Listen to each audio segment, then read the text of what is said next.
저는 결론부터 좀 먼저 말씀을 좀 드리면은 마음기움 인성 코칭을 진행을 하다가 코칭에는 성장과 변화의 힘만이 아니라 그건 물론이고 치유의 힘도 있다는 것을 여러 차례 경험하게 돼가지고 일부 사례와 함께 공유를 드리려고 합니다.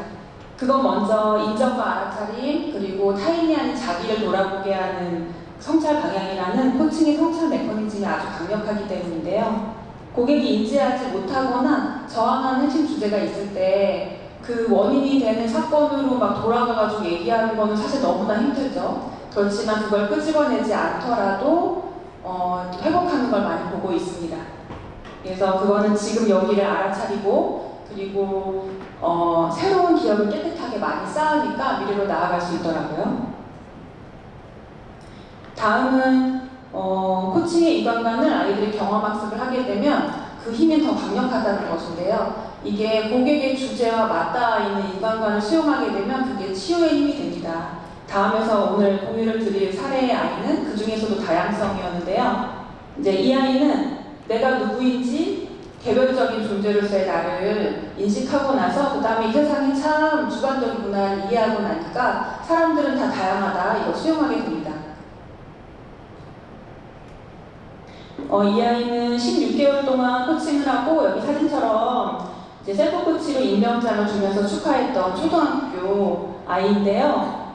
물론 단기 코칭으로 앞에서처럼 이렇게 중요 주제를 해결해 주실 수 있으면 너무 좋죠. 근데 가끔은 이제 저도 아이가 자기 고통을 인식하거나 언어로 표현하기가 어려운 아이들을 만나요. 그럴 때에는 중간중간에 발달을 촉진해 주다가 아이가 경험하고 성숙해질 시간이 필요하기 때문에 장기 코칭의 이점이 큽니다.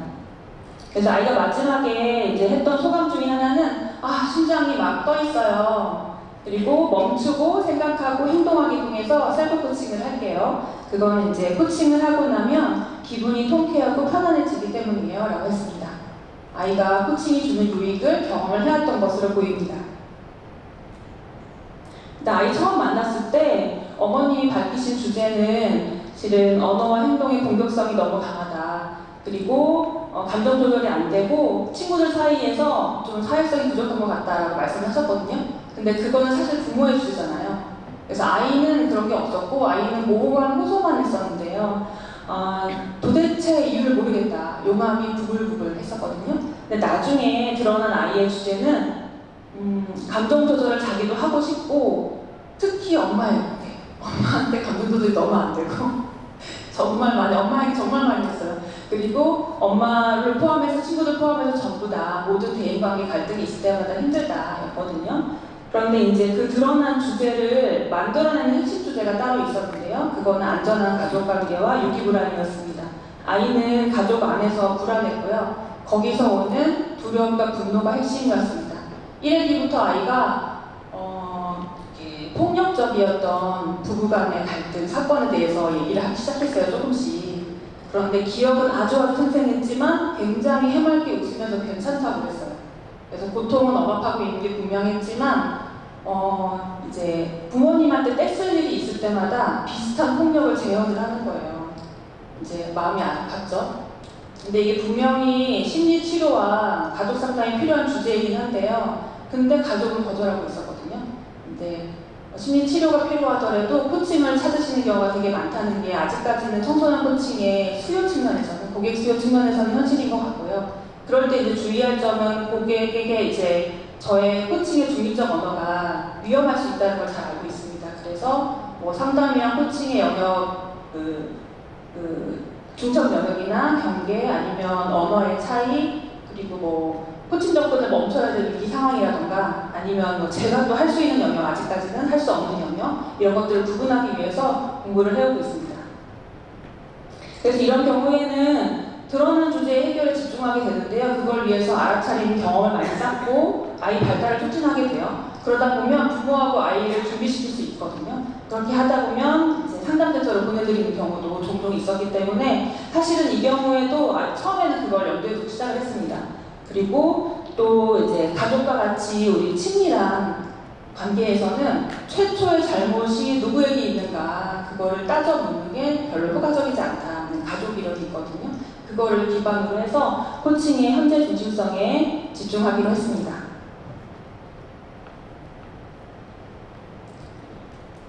아이 주제 해결의 첫 번째 자원이 된 것은 아까 말씀드린 대로 코칭의 강력한 성찰 메커니즘인데요. 먼저 인정과 알아차림입니다. 일단 인정은 아시겠지만 고객이 이미 가지고 있는 내면의 힘을 알아차리게 하는 마중물이 되잖아요. 그러니까 저도 인정을 엄청 많이 주고 아이가 스스로 인정을 하는 경험을 많이 했고요. 그리고 감정과 욕구를 있는 그대로 관찰하는 경험도 엄청 많이 하고, 그러다 보니까 아이가 내 감정과 욕구는 옳지만 괜찮지만 생각과 행동과 방법이 틀릴 때가 있는 것이구나를 알게 됐고요. 근데 지금 개발자가 앞에 계시니까 많이 어색하네요. 말씀드리니까 제가 앞에서 말씀드리니까. 그리고 또 이제 그러다 보니까 실은 옆에서 주변에서 아직까지는 많이 보실 수 있을 것 같은데, 이제 부정 감정은 되게 나쁜 거니까 빨리 치워버려라. 이제 아이도 이렇게 배웠었어요, 이 아이도. 그러다 보니까 부정 감정을 느끼기는 많이 느끼는데 이거를 해소는 못하고 또 이 나쁜 걸 느끼고 있는 내 존재가 나쁘고 그랬거든요. 근데 이제 감정 알아차림을 하면서 감정은 사실은 부정 감정은 내가 진짜 원하는 거 알려주는 좋은 신호가 되는 거야 라는 경험을 많이 하다 보니까, 이거 파란색은 아이가 한 말이에요. 나쁜 기분이 나쁘지 않은 것이구나. 기분을 털어버리려고 나는 나쁜 행동을 했었다 라고 하게 됩니다. 19회기에서는 이제 엄마가 평소에 학습지 채점을 좀 해주시는데 틀린 게 있을 때마다 엄마한테 짜증을 내는 자기 모습이 너무 보기 싫다는 거예요. 근데 이제 그게 사실은 짜증이 아니라 민망함과 부끄러움이었구나. 엄마한테 틀린 걸 보여주고 싶지가 않다를 발견했는데, 근데 사실 아이가 이렇게 불만의 형태로 욕구를 감지하게 되면은 긍정적인 욕구까지 한 발 더 나아갈 수 있게 됐는데요. 그럼으로써 내 욕구 그 자체는 이상하지도 않고 옳고 좋다, 이런 걸 많이 경험을 많이 축적할 수 있대요. 그래서 이때 아이가 찾은 핵심 욕구는 엄마에게 칭찬과 사랑을 받고 싶어요. 자기가 보기에도 너무 괜찮거든요. 그래서 근데 행동만 조심하면 되거든요. 그러면 이제 기분이 좋아지죠. 그래서 알아차림 역량이 쌓이면서 아이가 했던 말은, 제가 저한테 화가 났는데 알아차리지 못하고 다른 사람한테 헛소리할 때가 많다는 생각이 들었어요. 내가 바라는 욕구는 겉에 포장이 되어 있고 그 안에 있는 것이다. 이거 대단하죠. 그리고 다음으로는 아이가 원래 이제 타인의 탓을 좀 많이 하던 친구였는데 자기로 방향을 바꿔서 관찰하게 됐거든요. 아까 했던 인정과 알아차림은 내가 보고 싶지 않던 내 모습을 볼 수 있는 용기를 주었고요. 그리고 또 내가 원하지 않는 모습이 있는데 그걸 이끌어내는 암묵적 가정이 무엇인가를 탐색할 수 있게 되었습니다. 사실 근데 이거는 어른도 힘들 정도고 아이들한테는 너무 기고 힘든 과정인데요. 그걸 이렇게 성찰력을 유지할 수 있게 아이들을 도울 수 있는 페이지가 저희 프로그램에 좀 준비가 되어 있습니다. 사진처럼요.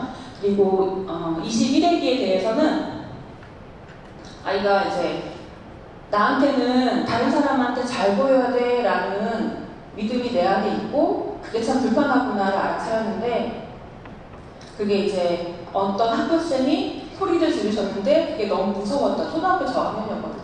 너무 무서웠던 사건이 있었어요. 거기서 시작을 됐는데, 근데 참 이상한 거는 무섭지 않은 다른 사람에게도 저 생각이 자꾸 올라온다는 거죠. 그래서 알게 되는 게 고정관념이라는 게 생긴 거고 그게 다른 사람한테 갈 수 있구나를 스스로 깨달은 거예요. 그래서 그 다음에 이제 한 주가 지난 다음에 지난 대화 때 했던 거랑 좀 관련 있는 경험을 한 게 있는지 자꾸 물어가지고 강화를 좀 자주 하거든요. 근데 그때 아이가 그 쌤을 딱 학교에서 봤는데 갑자기 다정한 느낌이 들었고, 갑자기 선생님이 소리 지르지 않았던 때가 기억이 났다고 하고, 또 오늘은 뭐 애들이 엄청 떠들었나 봐요. 그래서 선생님이 충분히 소리 지를만 하는데도 참았다. 그래서 이렇게 새로운 현실을 인식하기도 된 거죠. 그래서 이렇게 성찰력이 발달하고 나니까 1회기 때는 이제 하도 어른들이 너가 성질이 문제야, 네가 문제야 자꾸 이러다 보니까 뭐 그냥 자기 얘기 하고 싶으니까 코치는 만나겠다고 하지만 뭘 해결하고 싶니? 그랬더니 그냥 뭐 감정 조절하면 좋은 거예요 뭐 이렇게 했었거든요. 근데 이렇게 발달을 하다가 44회기에는 말과 행동을 예쁘게 하고 사랑을 많이 주고 많이 받고 예의 바르고 나를 잘 돌보는 사람이 되고 싶어요 라고 자기의 주제를 발달시키고 목표를 구체화했습니다. 이거는 앞에서 말씀드린 드러난 주제에 대해서 충분히 혼자서 알바를 시켰고요. 두 번째 자원, 해결 자원이 된 것은 앞에 말씀드린 대로 인간관인데요. 아이가 어느 날 이렇게 얘기합니다. 내가 특별한 것처럼 다른 사람이 특별해. 근데 이때 아이가 말한 이 특별함이라는 단어는 원전성은 아니고 나만 특별한 게 아니야, 그리고 나만 옳은 게 아니야 라는 다양성에 대한 인정이었는데요. 그 이유는 코칭을 하면서 기준을 나에게만 두지 않는 걸 배웠기 때문이에요 라고 했습니다. 이제 아이가 언급한 거는 그거는 이제 사실과 해석을 구분해본 경험이 굉장히 도움이 많이 되었다고 했는데, 실제로 코칭 다 끝나고 나서 가장 인상 깊었던 활동 중에 하나를 꼽기도 했어요. 그게 이제 아이는 너무 어려서 주관성이라는 단어는 모를 거예요. 근데 주관성의 개념을 인식하기 시작한 것으로 봤고요. 이제 왼쪽 사진은 내 생각이 사실은 내 소개문을 써보는 건데, 예를 들면 나는 사람들을 잘 도와준다는 것은 내 생각에는 틀림없는 사실인데가 아니라 다른 사람들이 동의할 확률이 높은 것이긴 하지만 어쨌든 이건 내 해석이다 라는 걸 이해하게 되는 거죠. 그래서 사람들의 생각 속에는 사실보다 해석이 많다는 것도 배우고, 오른쪽 사진처럼 같은 경험인데 왜 생각과 기억과 많이 다른지, 왜 같은 곳에 여행했는데 엄마랑 아빠랑 기억이 다른지 이런 얘기 했었거든요. 그래서 이런 거에 대해 대화하는 가족도 있었습니다. 그래서 아이가 내가 누구인지 알고, 그리고 내 생각에 해석이 많다는 것도 아니까 다양성을 수용하게 되잖아요. 그제서야 우리 엄마 아빠도 나와는 해석이 다른 사람일 수 있다는 걸 인식하기 시작합니다. 물론 연령적으로 발달상 온전히 수용하는 건 불가능하지 아직은. 그렇지만 시작됐다고 보았고요. 그러니까 그제서야 엄마 아빠를 관찰이라는 걸 하고 싶어져요. 그래서 이제 사실은 아이들이 엄마 아빠가 싸울 때 나 때문이 아니야, 나를 사랑하지 않은 거 아니야 라는 걸 알 수가 없잖아요. 애기들이 알 수는 없는데 이 아이는 이걸 알아야지 직면이 가능할 거잖아요. 그게 어려웠는데, 그런데 이제 다양성을 수용하고 나니까 엄마랑 나랑, 그리고 아빠랑 나랑, 그리고 엄마 아빠 사이를 분리하기 시작해요. 그러니까 이제 더 이상 옛날처럼 너무 아픈 문제는 아니다 보니까 직면이 가능해졌습니다.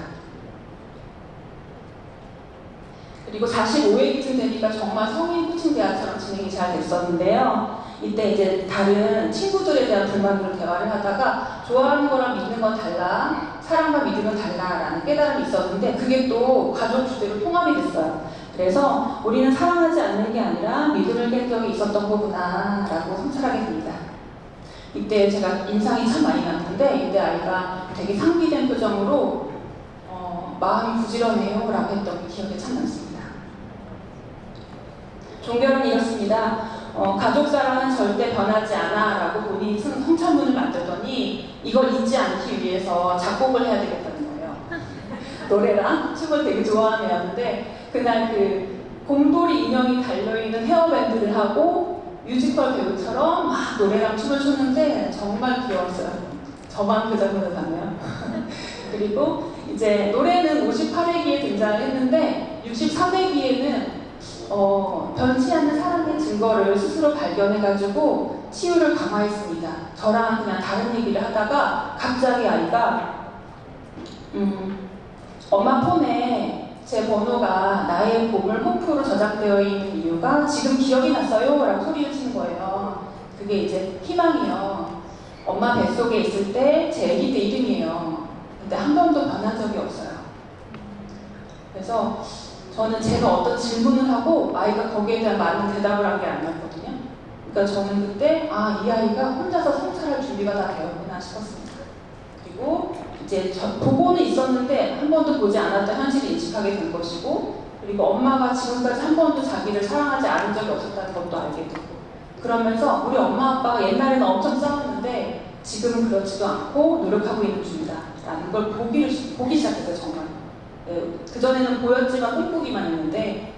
그리고 이제 제 생각에는 아이들 입장에서는 우리 가족이 서로 사랑하지 않아 이거랑 우리 가족이 믿음이나 존중이나 이런 게 좀 부족한데 이걸 어떻게 하면 좋을까, 이거는 전혀 다른 문제인 것 같아요.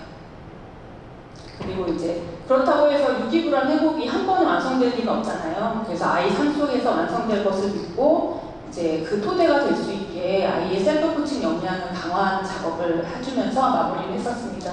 마무리할 때 어머니 코멘트 중에 하나는 아이가 굉장히 많이 밝아지고 긍정 에너지가 뿜뿜한다. 성장이 기대된다라고도 하셨습니다. 마지막으로 정리하면요. 인성 코칭은 아이들이 코칭의 성찰 메커니즘과 인간관을 경험학습하게 해서 성숙해지고 코칭의 인간관을 자신의 인성의 일부로 흡수하면서 때로는 스스로 치유할 수도 하게 하는 그런 힘이 될 수 있다는 것입니다. 감사합니다.